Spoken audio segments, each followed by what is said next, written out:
जय मसीह की दोस्तों, मैं हूं पैट्रिक और आप देख रहे हैं जीवन पवित्रा यूट्यूब चैनल। आज हम बात करने वाले हैं उस महान व्यक्तित्व की जिन्होंने अपने चमत्कारों और प्रेम से पूरी दुनिया को बदल दिया, यीशु मसीह। उनका हर शब्द, हर शिक्षा और हर कार्य हमें जीवन की नई रोशनी दिखाता है। तो आइए मिलकर चलते हैं उस यात्रा पर जहां विश्वास, करुणा और आशा हमारे साथ है। फिर यहोवा ने मूसा और हारून से कहा,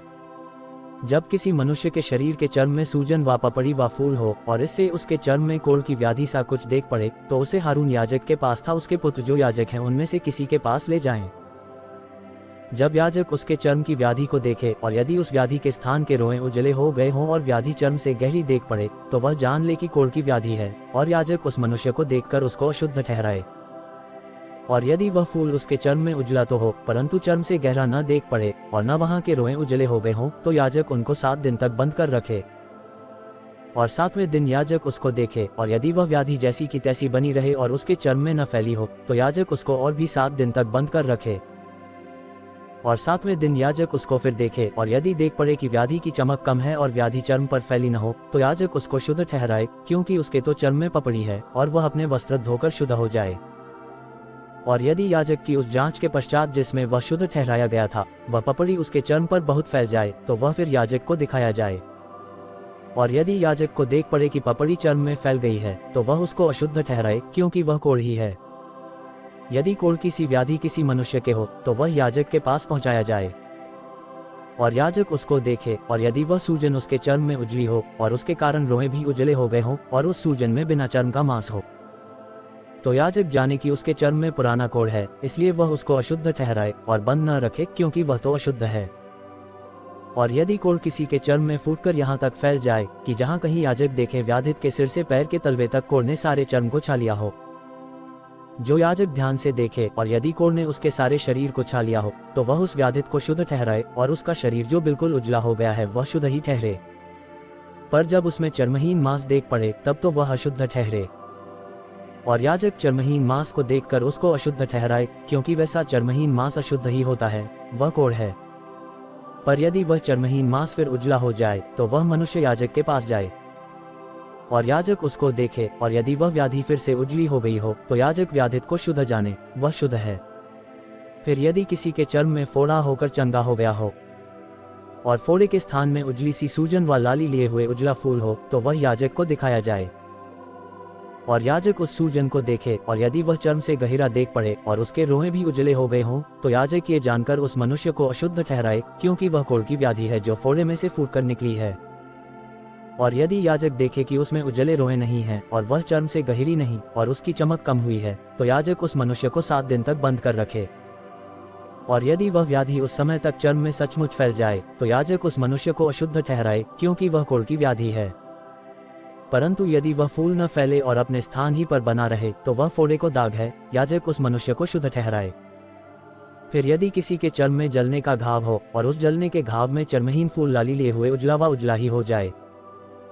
तो याजक उसको देखे, और यदि उस फूल में के रोएं उजले हो गए हों और वह चर्म से गहरा देख पड़े, तो वह कोढ़ है जो उस जलने के दाग में से फूट निकला है। याजक उस मनुष्य को अशुद्ध ठहराए, क्योंकि उसमें कोढ़ की व्याधि है। और यदि याजक देखे कि फूल में उजले रोएं नहीं और न वह चर्म से कुछ गहरा है और उसकी चमक कम हुई है, तो वह उसको 7 दिन तक बंद कर रखे। और 7वें दिन याजक उसको देखे, और यदि वह चर्म में फैल गई हो, तो वह उस मनुष्य को अशुद्ध ठहराए, क्योंकि उसको कोढ़ की व्याधि है। परंतु यदि वह फूल चर्म में नहीं फैला और अपने स्थान ही पर जहाँ का तहाँ ही बना हो और उसकी चमक कम हुई हो, तो वह जल जाने के कारण सूजा हुआ है, याजक उस मनुष्य को शुद्ध ठहराए, क्योंकि वह दाग जल जाने के कारण से है। फिर यदि किसी पुरुष व स्त्री के सिर पर व पुरुष की दाढ़ी में व्याधि हो,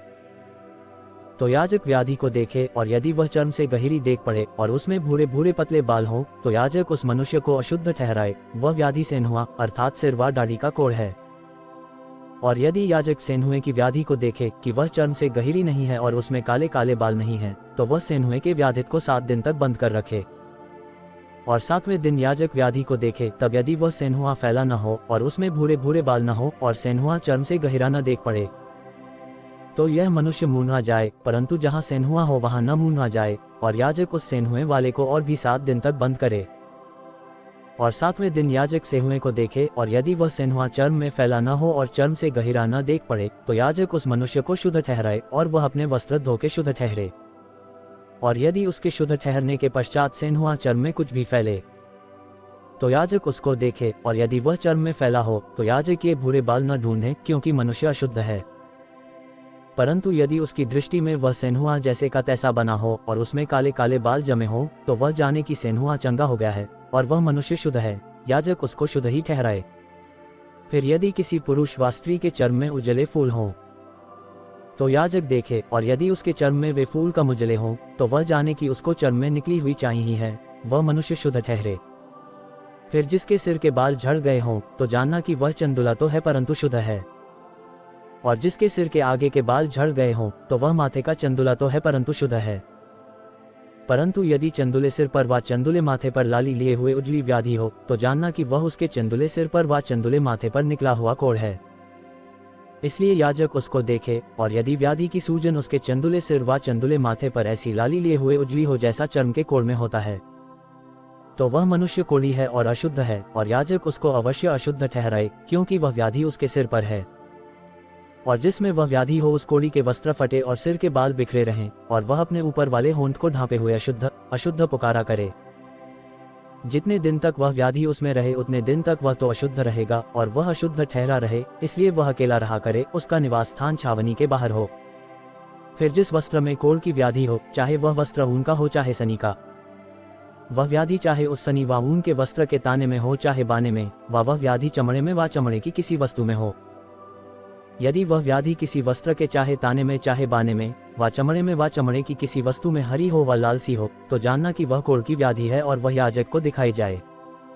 और याजक व्याधि को देखे और व्याधि वाली वस्तु को 7 दिन के लिए बंद करे।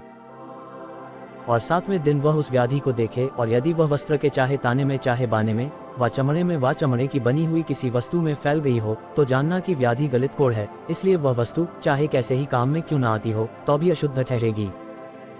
वह उस वस्त्र को जिसके ताने व बाने में वह व्याधि हो, चाहे वह ऊन का हो चाहे सनी का व चमड़े की वस्तु हो, उसको जला दे, वह व्याधि गलित कोढ़ की है, वह वस्तु आग में जलाई जाए। और यदि याजक देखे कि वह व्याधि उस वस्त्र के ताने व बाने में व चमड़े की उस वस्तु में नहीं फैली, तो जिस वस्तु में व्याधि हो उसके धोने की आज्ञा दे, तक उसे और भी 7 दिन तक बंद कर रखे। और उसके धोने के बाद याजक उसको देखे, और यदि व्याधि का न तो रंग बदला हो और न व्याधि फैली हो, तो जानना कि वह अशुद्ध है, उसे आग में जलाना, क्योंकि चाहे वह व्याधि भीतर चाहे ऊपरी हो, तो भी वह खा जाने वाली व्याधि है। और यदि याजक देखे कि उसके धोने के पश्चात व्याधि की चमक कम हो गई, तो वह उसको वस्त्र के चाहे ताने चाहे बाने में से व चमड़े में से फाड़ के निकाले। और यदि वह व्याधि तब भी उस वस्त्र के ताने व बाने में व चमड़े की उस वस्तु में देख पड़े, तो जानना कि वह फूट के निकली हुई व्याधि है, और जिसमें वह व्याधि हो उसे आग में जलाना। और यदि उस वस्त्र से जिसके ताने व बाने में व्याधि हो व चमड़े की जो वस्तु हो उससे जब धोई जाए और व्याधि जाती रही, तो वह दूसरी बार धुलकर शुद्ध ठहरे। ऊन व सनी के वस्त्र में के ताने व बाने में व चमड़े की किसी वस्तु में जो कोढ़ की व्याधि हो उसके शुद्ध और अशुद्ध ठहराने की यही व्यवस्था है।